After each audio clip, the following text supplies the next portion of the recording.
El recaudo tributario de este año no será mejor que el del año pasado. Luego de la temporada de impuesto de renta, la DIAN envió 200.000 cartas en las que le reclama a los contribuyentes por haberse pasado en las deducciones por personas a cargo de este impuesto.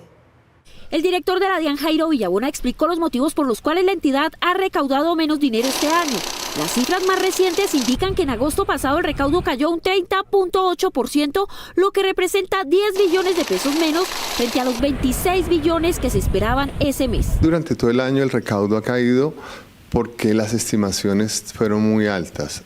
Digamos que en el caso de los litigios que se pensaban que se iban a recoger, que eran cerca de 10 billones de pesos, esto no se dio, entonces es una parte importante del recaudo que no se consiguió. Según el funcionario, el impuesto de personas naturales no ha surtido los efectos que se pensaban y el recaudo por este concepto también se ha visto afectado por el uso excesivo de las deducciones a la hora de presentar la declaración de renta. Hay un deducible que es el de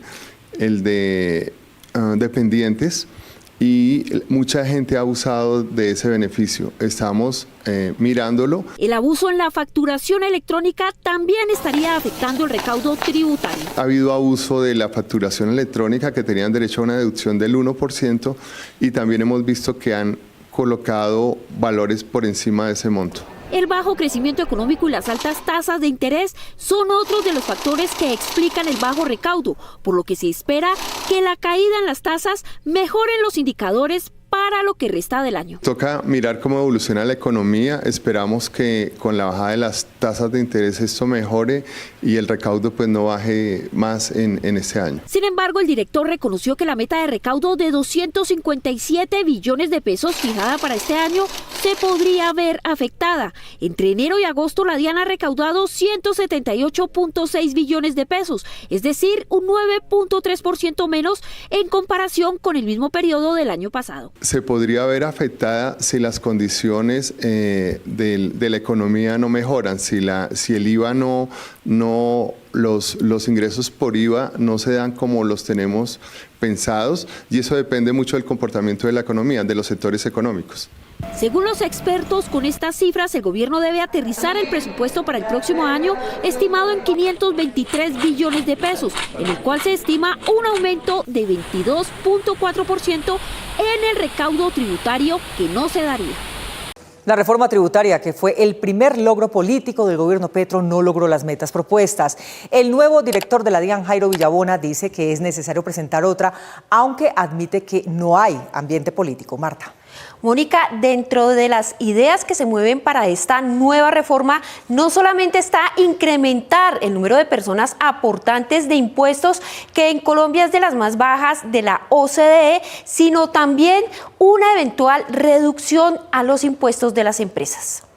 Reducir la brecha tributaria que supera los 110 billones de pesos y atacar la evasión fiscal, que se estiman más de 80 billones de pesos, son los objetivos del nuevo director de la DIAN, Jairo Villabona, que se posesionó hace una semana en su cargo. Identificar cuáles son los problemas que hemos tenido. El director de la entidad habló con Noticias 1 y aseguró que otro de sus objetivos es cumplir con la meta de recaudo, que a propósito este año tuvo un ajuste de 32 billones de pesos. Lo que nos tenemos que comprometer en la DIAN es a cumplir con el recaudo este año, que está estimado en 257 billones. El ajuste que se hizo para el recaudo va a ser 257 billones y lo que estaba estimado antes de ese ajuste eran 289 billones. Según el funcionario, se necesita otra reforma tributaria, ya que la presentada en 2022 por el exministro José Antonio Campo no cumplió con la meta de recaudo esperada. No se cumplió la meta y es en parte porque la reforma no ha servido en su totalidad.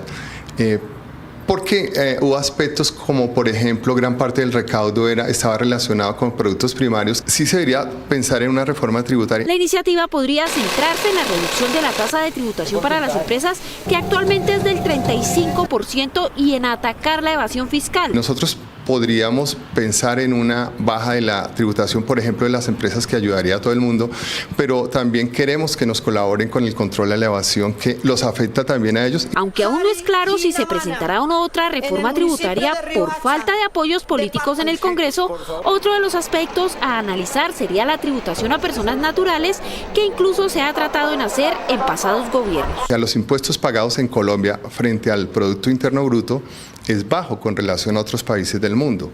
Entonces, y pasa por eso, porque entonces las personas naturales, que está un poco el problema, el recaudo sí es como una quinta parte de los países de la OCDE. Entonces toca mirar en qué medida se ajusta a eso. El director de la DIAN también explicó que los 10 billones de pesos de litigios tributarios no se lograron recuperar porque en el Congreso no se debatió el proyecto y descartó que se vaya a presentar uno nuevo. Eso no se va a volver a presentar. La idea es que se maneje por el Consejo de Estado, pues ojalá, nosotros esperamos que se haga de una manera muy ágil. Frente a la ampliación de la planta de personal de la DIAN, aseguró que entre septiembre y octubre se aspira a ingresar cerca de 4.700 nuevos servidores de concurso.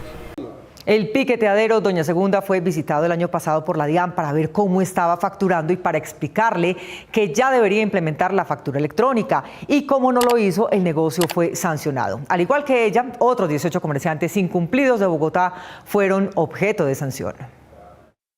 En diciembre de 2020 finalizó el proceso para que los establecimientos comerciales que facturen 148 millones de pesos al año implementaran la factura electrónica. Aunque la DIAN organizó capacitaciones y visitas de orientación en el 2023, aún hay cientos de comercios que están omitiendo esta obligación. Por ello, este año han sido cerrados 119 establecimientos comerciales, 24 de ellos en Bogotá. La DIAN ha venido haciendo, siempre ha tenido esa regla, esa obligación de poder hacer visitas para comprobar que se facture. Hemos iniciado este proceso con una cantidad de visitas importante el año pasado. El año pasado se hicieron más de 50.000 visitas a establecimientos de comercio.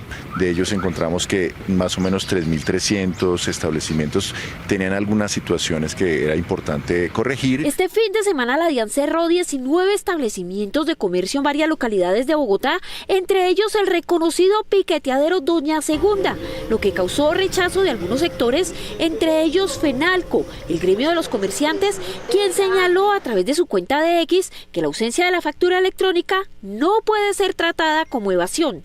Definitivamente sí.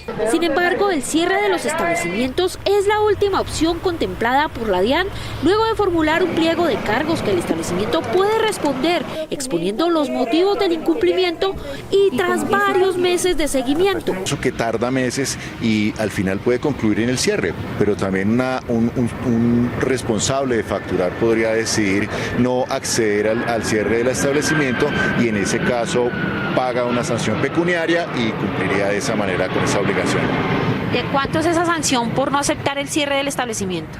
Bueno, depende de qué es lo que se encuentra en el momento de la visita de facturación, pero oscila entre el 5% de los ingresos operacionales. En el caso del tradicional piqueteadero Doña Segunda, al igual que los demás establecimientos que fueron cerrados por 3 días, mientras implementan el sistema de facturación electrónica, se les había hecho previamente el acompañamiento para este proceso. La sanción está tipificada en el tiempo, aquí simplemente está las sanciones por 3 días y al final de los 3 días ya se ha cumplido con lo que ha establecido la ley en términos de sanción y ya deben continuar con su actividad económica sin ninguna dificultad y por supuesto facturando electrónicamente. La facturación electrónica es obligatoria para todos los establecimientos comerciales que superen ventas por 148 millones de pesos al año, es decir, cerca de 12.3 millones de pesos al mes.